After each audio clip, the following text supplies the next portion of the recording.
Great job defensively. I think we're back flowing offensively, and I'll tell you what, our two old men made some big shots for us, didn't they? They did. Our two old boys made some big ones. Way to be Warriors, man. Way to be Warriors. Honored to coach this group. Stay hungry. Bring it in, dude. Right quarterback story, a three on the way. 10-point Notre Dame lead. Down and Notre Dame again. Short pass on over to Astoria. Drives baseline, reverse layup up and good. A brilliant drive. At the rim, Bonzie Colson. Now to Beecham who drives the lane for the posterizing jam.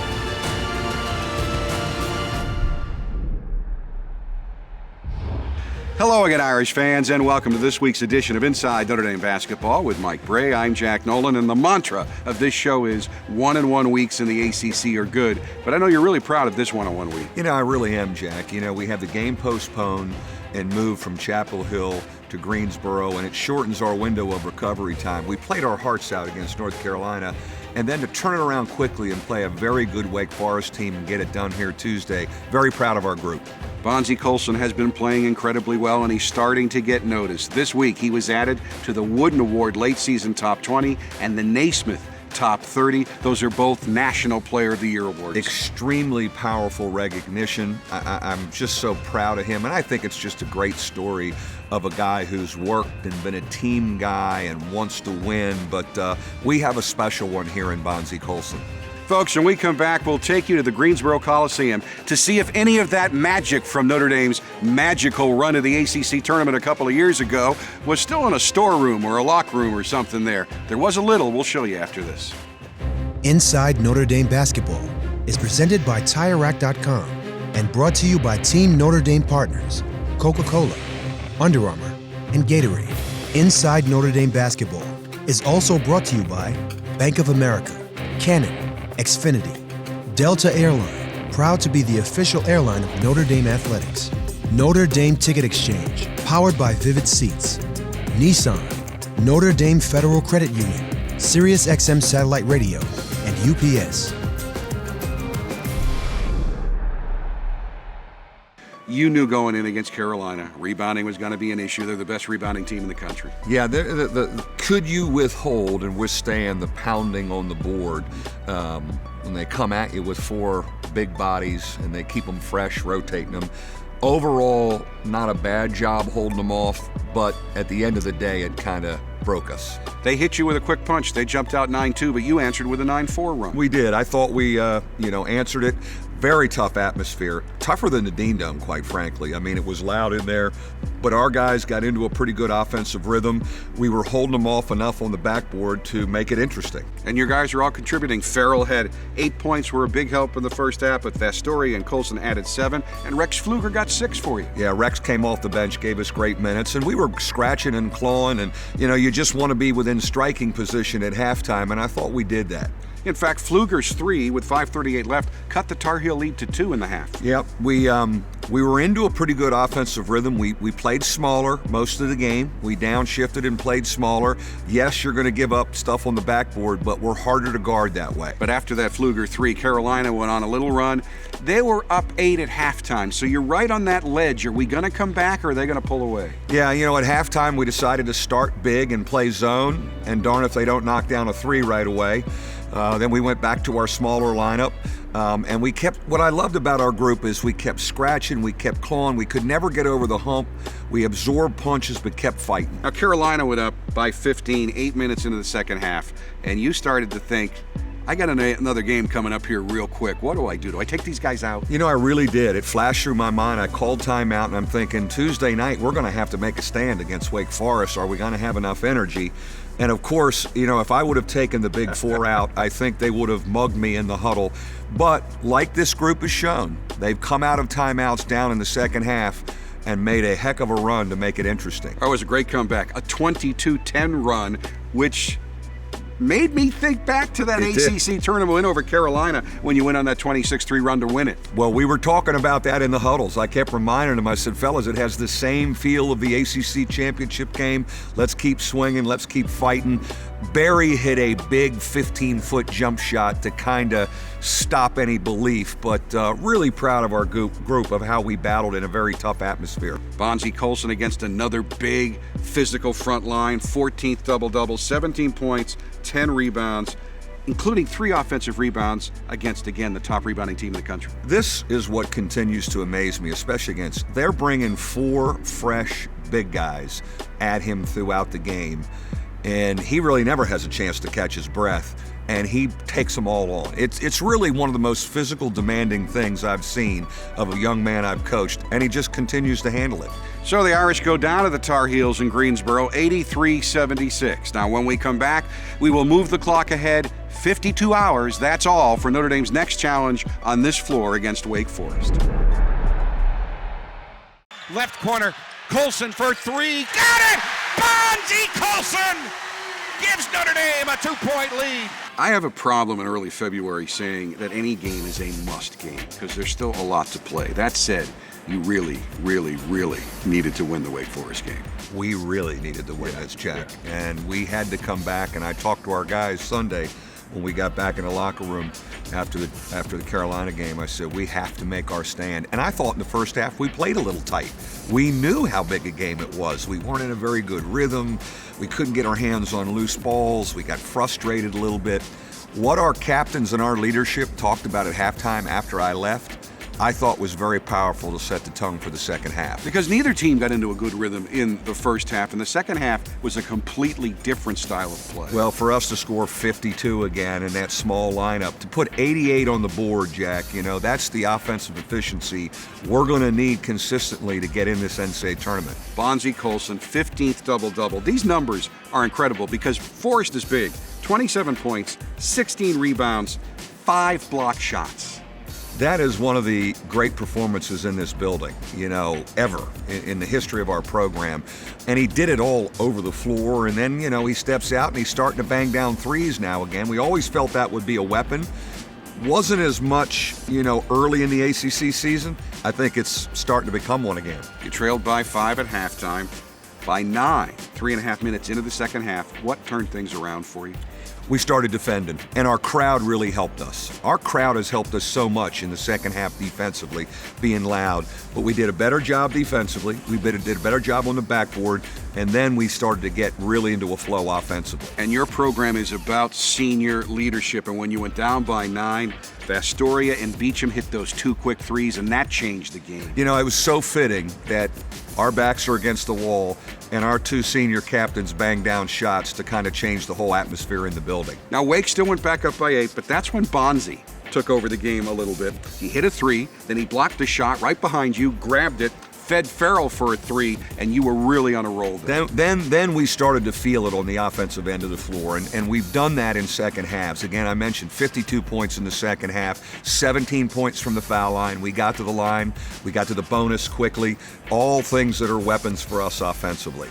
Nobody is asked to do more for your team than Steve Vastoria, and quite frankly, he was absolutely exhausted, and yet he came up with 17 points, including 3 threes, 7 rebounds, 3 assists on legs that I knew were rubber at the end of the game. There's no question. He was feeling the quick turnaround more than any of our guys. We got him a little bit of a rest in the second half. When he came back in, big time delivery with big shots. His rebounding was really a key, 7 rebounds. So it's a big win. Notre Dame beats Wake Forest 88-81 to go to 7-5 in the conference this season. When we come back, we sit down with point guard Matt Farrell. Heading into this season, point guard Matt Farrell had started a grand total of 4 games. But with Demetrius Jackson in the NBA, it took Farrell no time to become the floor leader of this year's team, a fact that became obvious to all when Farrell earned MVP honors while leading the Irish to the Legends Classic Championship in November. The question is, how does one go from 2 seasons of being a part-time player to undisputed floor leader over the course of 1 offseason? Notre Dame leading by 3. Now Farrell dives and grabs the ball at midcourt. Here goes Matty Ice, shovels it off to TJ Gibbs, who lays it up and in. 72-67. All right, I want to start by going back a year to this point last February and take us forward to right now and try to sum up how things have changed for you on the basketball court here at Notre Dame. Yeah, I think it's safe to say a lot of things have changed. I think, last year during February, just kind of second guessing, what's going on, and constantly meeting with coaches and seeing what the plan was. And ultimately, it just came down to trusting the coaches, talking to the guys around me, finally getting that shot, to start in the NCAA tournament. The start of this season, meeting with coach and telling me, I got the keys to the car and it was just go time. So time to put all that behind and just, focus on the present. And it's one thing for him to tell you you've got the keys to the car, but then to take the keys and start winning the race. I mean, you, from the time this team was yours, you've become the floor leader. How do you do that? Just confidence. I think playing fearlessly, that's something that's always been, something that I've always done, something that my dad has always told me to do, just believing in myself, believing in the guys around me, and just, instilling that, confidence on the court with everybody else. I think being a leader is something I can be good at and something I can get better at every day. Being vocal, talking to the guys, on and off the court. And I think, doing that, having positive vibes around everybody, it really makes a difference. I get to do something most folks don't. I get to come to practice. So I'm taking some pleasure in your success because I told people publicly and on the air you were going to be really good, and there were skeptics. But have you even surprised yourself? Yeah, I think maybe a little bit surprised, but I think just believing in myself, and I'm sure a lot of people didn't even know who I was, which was fine with me. The things that matter to me are the guys that I play with and the guys that I play for. So good things come to those who work hard. So that's something I'm just going to keep doing, is just keep working on my game and adding different things, and play the way you can, and play and have fun with the guys around you. You've already had some great moments. Do you have a best moment right now? Yeah, I think my best moment has nothing to do with basketball. I think it was the moment with my brother. I think there's a picture of our whole team, the team standing behind me, and that's something I'll never forget. The guys, just an awesome moment for me. And I think on the court there's been a lot of fun moments, and hopefully there'll be a lot more to come. Is the bar here even higher? Because you talk about just when you got here. First year ACC championship, Elite Eight. Second year, Elite Eight again. I mean, it's almost as if you don't get back to the Elite Eight again, you guys are going to be disappointed. Yeah, I think the bar's high, and I think that's a good thing. I think that's awesome for us. Something for us to chase, to get past that Elite Eight. And I think we got guys who are really upset when we lose a game. Like, we don't like to lose at all. And I think that's something that's really good. But yeah, as you said, the bar is really high.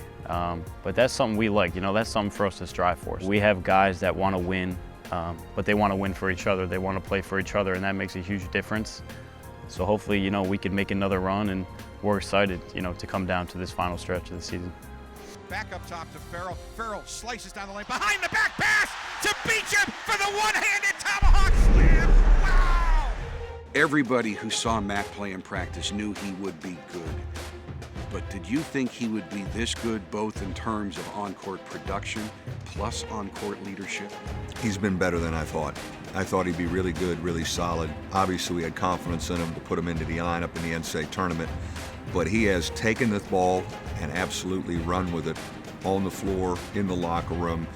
I'm thrilled for him. I think it's a great Notre Dame story. Does it help you a little bit that you can be really hard on him, and you can even send messages to the entire team by directing them at him? No question. I mean, there's a toughness about him. And again, we've talked about it before. His dad was hard on him when he coached him. Jersey guys are tough. You can be hard on Jersey guys. No question about that. When we come back, this week's Ask Coach Brey question, and Matt Ryan runs the Inside Notre Dame Basketball Fast Break. It's time now for the experts at TireRack.com question of the week for Coach Brey. This week's question comes from Nate Hansen of Crown Point, Indiana. Coach, how much Luke Herringody do you see in Bonzie Colson? That question is coming from the region. Yes. And there is a lot of comparisons there, and we've made that as a staff when we've talked about it. He's one of those guys, undersized. He's one of those guys who finds the net from quirky positions offensively. He's got a toughness and an edge about him. Great comparison. Coach Brey firmly believes Matt Ryan could become one of the great outside shooters in Notre Dame history. Matt showed Irish fans what he could do when he hit his first 5 threes against Chicago State in November, on the way to a career-high 7 3-point baskets and a career-high 23 points. The issue is he plays a wing, and Notre Dame's current wings are VJ Beacham and Steve Vastoria, so minutes are precious. But Matt has already proven that he is always ready at a moment's notice, something he will prove again when he runs this week's Inside Notre Dame Basketball Fast Break. First car you ever drove? My grandma's Cadillac. Favorite musical group or artist? I like Drake. Who was your role model? My dad and my grandfather. One thing the public would be surprised to learn about you. I like to sing. Twitter or Instagram? Instagram. Favorite thing to do when relaxing? Watch Netflix. One thing you always hear from Coach Brey in practice? Let's get a stop. Assistant coach who is most like Coach Brey? Coach Balanis. Best nickname on the team and who has it? Actually, I haven't heard that many nicknames this year like last year, but actually, I don't know if I know any nicknames right now on the team. Ryan Ayers. He's a good guy. Eric Atkins. Another good guy. Ryan Humphrey. He's a great guy. Harold Swanigan. He's the best guy. Best defender on the team? I'd say on the ball probably Rex, and I think Marty's doing a great job protecting the rim. Best leaper on the team? VJ. Best dunker on the team? VJ. Worst dunker on the team? TJ. Beard growing competition. Who wins, you or Coach Brey? Yeah, probably Coach Brey. You got to know your limitations, and that's one Matt probably does have. He knows his role. He knows who he is. Yeah, I think I got a better one than Matt. But you know, for Matt, I still feel Matt is going to have a bright, bright future in our program. And I'm not talking about next year. You know, we're still trying to find ways to kind of jumpstart him here. I have a lot of respect for Matt. This has not been an easy year, but he's had a great attitude. It's time now for this week's Notre Dame Ticket Exchange, powered by Vivid Seats, Play of the Week. This week's play occurred in the Wake Forest game and begins with a Bonzie Colson block on one end of the floor and a Matt Farrell 3 on the other. Woods drives, gets it inside the middle. His shot is blocked by Colson, taken away by Colson. Off to Farrell. Farrell over the midcourt stripe. Farrell between the circles. Farrell stops and pops for 3. Got it! There's another run for the Irish. They've got it almost instantaneously down to 2. You have some momentum and some rest as you get ready to take on what I think is the deepest team in America in Florida State. Well, they are one loaded basketball team, and we had a great battle with them in Tallahassee. Jack, we have to take care of the basketball. We had 18 turnovers down there. That is very unlike our basketball program, and I know it really stings our guys. They want to be better. And then you begin a 2-game series in Boston with Boston College. That's a very important series for your postseason seeding in each tournament. Well, there's no question about it. You know, BC-Notre Dame rivalry, doesn't matter what the records are. They'll be waiting on us. They're better. They're playing pretty darn well, especially at home.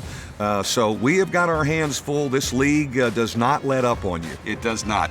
That will do it for this week's edition of Inside Notre Dame Basketball with Coach Brey. We'll be back next week for all the highlights of the Florida State and Boston College games. Until then, thanks so much for watching, and as always, go Irish. Inside Notre Dame Basketball is presented by TireRack.com and brought to you by Team Notre Dame partners, Coca-Cola, Under Armour, and Gatorade. Inside Notre Dame Basketball is also brought to you by Bank of America, Canon, Xfinity, Delta Airline, proud to be the official airline of Notre Dame Athletics. Notre Dame Ticket Exchange, powered by Vivid Seats. Nissan, Notre Dame Federal Credit Union, SiriusXM Satellite Radio, and UPS.